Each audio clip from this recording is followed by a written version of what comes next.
دوستو یہ بیان سنو، اس میں ہم سب کی کامیابی ہے۔ حضور اقدس صلی اللہ علیہ وسلم کا ارشاد ہے کہ قیامت کے دن ایک آواز دینے والا آواز دے گا کہ عقل مند لوگ کہاں ہیں؟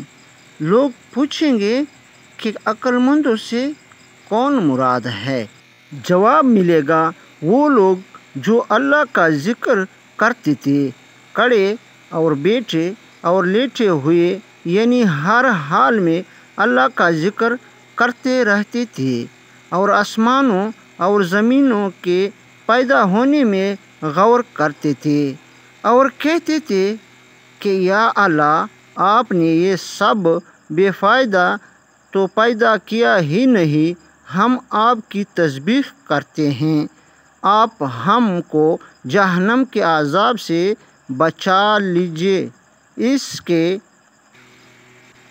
بعد ان لوگوں کے لیے ایک جھنڈا بنایا جائے گا جس کے پیچھے یہ سب جائیں گے، اور ان سے کہا جائے گا کہ ہمیشہ کے لیے جنت میں داخل ہو جاؤ۔